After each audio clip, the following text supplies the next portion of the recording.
বিশাল বক চলে এসছে মাছ খেতে। আর দেখো উঠোন থেকে জল নেমে আর অতটুকুই জল আছে। আর এই যে এদিকে চলে এসছি আমি বেসিনটাকে পরিষ্কার করতে। প্রত্যেক দিন মুখ টুক ধোয়ার পরে বেসিনটাকে আমি এইভাবেই ক্লিন করে থাকি, তাতে করে আর ময়লা ভাবটা দেখা যায় না। আর যেহেতু এই বেসিনের উপরটা টালির দেওয়া আর ঝুলো যেরকম পড়ে সেরকম একটু হাওয়া হলে ধুলো ময়লাটাও পড়ে যায়।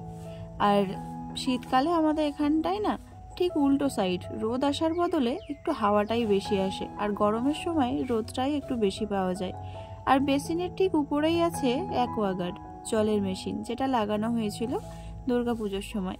তো প্রত্যেক দিন এখানে মুখ ধোয়ার পরে বেসিনটা পরিষ্কার করে, আর এই যে একটা গ্লাস রেখে দিয়েছি বা মগ রাখা থাকে, তো ওতে করেই এক গ্লাস জল না খেলে যেন দিনটা শুরু করতেই পারি না। গুড মর্নিং বন্ধুরা, কেমন আছো তোমরা সবাই? আশা করছি তোমরা সকলে ভালো আছো। এসএম রূপকথার নতুন আরও একটা ঝলমলে ব্লগে তোমাদের সবাইকে ওয়েলকাম জানাচ্ছি। যে যেখান থেকে আমার এই ভিডিওটা দেখছো সবাইকে অনেক ভালোবাসা জানিয়ে আজকে এই ব্লগটা স্টার্ট করছি। আর আজকে হচ্ছে মঙ্গলবার, আর এখন ঘড়ির কাঁটায় বাজে ওই যে সকাল 6টা মতো। চলো তবে এখন থেকে তোমাদেরকে সাথে নিয়েই আজকের ব্লগটা স্টার্ট করলাম।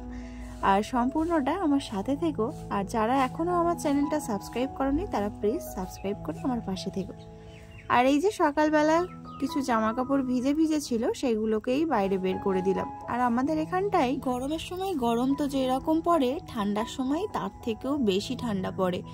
আর এতটাই ঠান্ডা পড়ে যে হাত পা জ্বালা জ্বালা করে। আর এখন দেখো সবে তো ঠান্ডা শুরু, যা ঠান্ডা পড়ছে তাতেই নাজেহাল অবস্থা।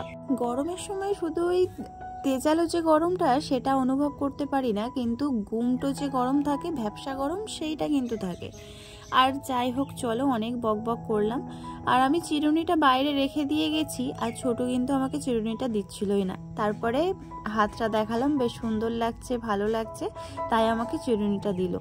আর চলো, 2-3 দিন ধরে মাথায় তেল দিতে পারছি না, আর কালকে না ভালোভাবে তেল দিয়েছিলাম, তাই চুলটাকে আজকে আঁচড়ে নিলাম।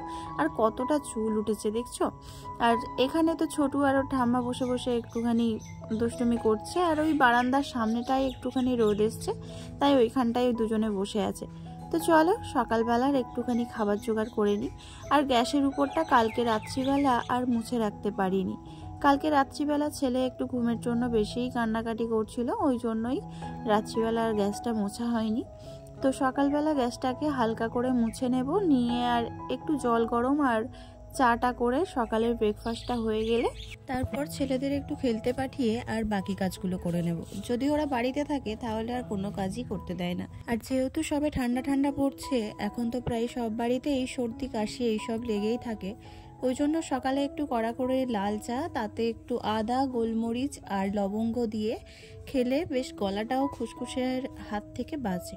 তাই জন্য সেই রকম করেই একটু লাল চা বানিয়ে নিয়েছি। আজকে সকালের ব্রেকফাস্টে আছে কালকের রুটি আর আজকের চা।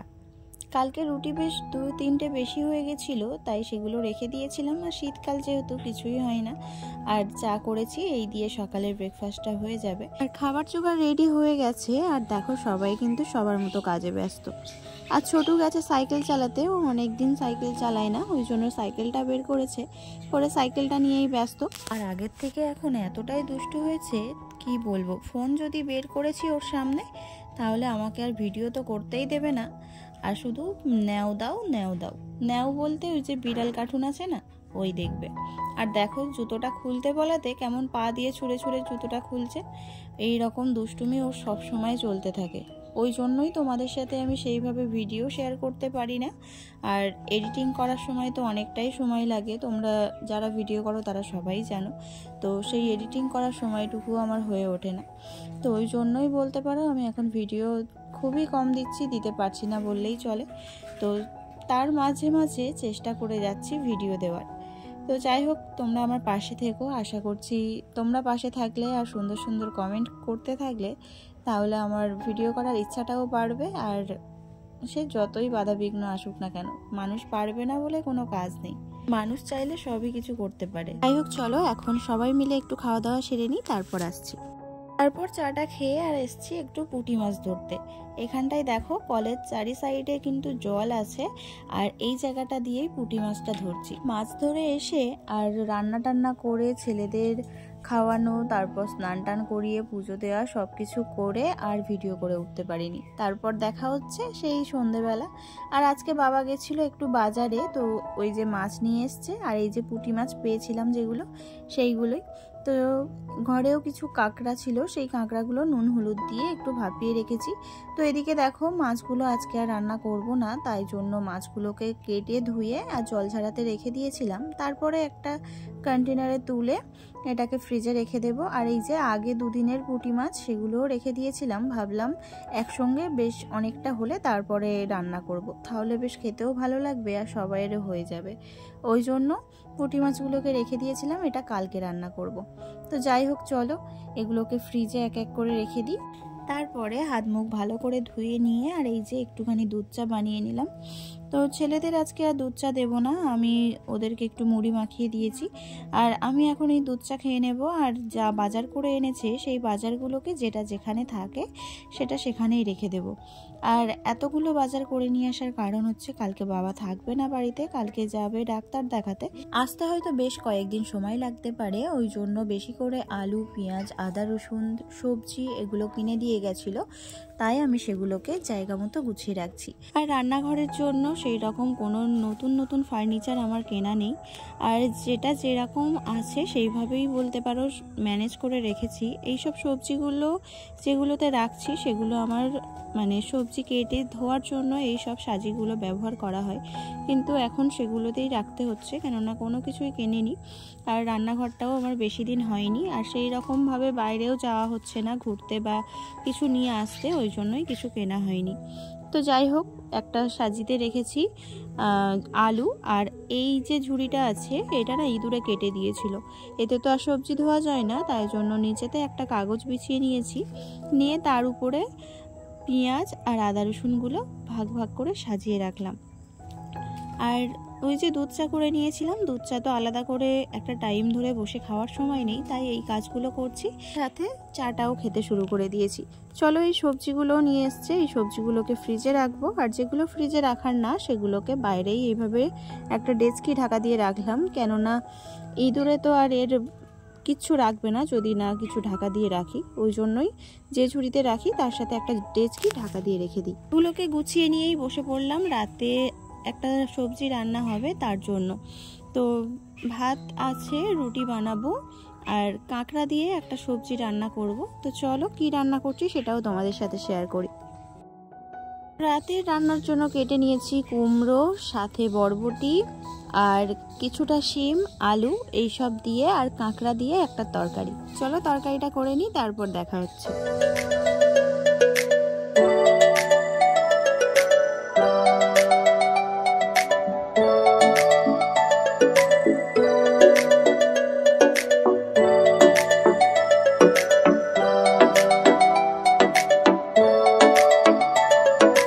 ভাল লাগে হাঁটতে তোর হাত ধরে, ভাবনা তোর আসছে দিন রাত ধরে। ভাল লাগে হাঁটতে তোর হাত ধরে, ভাবনা তোর আসছে দিন রাত ধরে। এলো মনটাকে কি করে গে আর রাতে, কেন আমি এত করে তোকে চাই। পারবো না আমি ছাড়তে তোকে, পারবো না আমি ভুলতে তোকে, পারবো না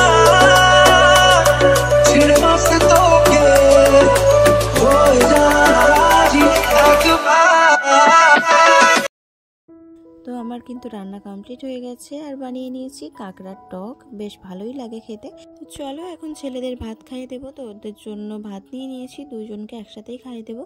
আর দুপুরবেলা একটু মাছের তরকারি ছিল, তো ওই দিয়েই ওদের খাওয়া হয়ে যাবে। আর ওই সবজির তরকারি ওরা খুব কমই খাবে, বেশি একটা খাবে না। তো ওদেরকে খাইয়ে এসে তারপর আমিও কিন্তু ভাত নিয়ে নিয়েছি, এই দেখো।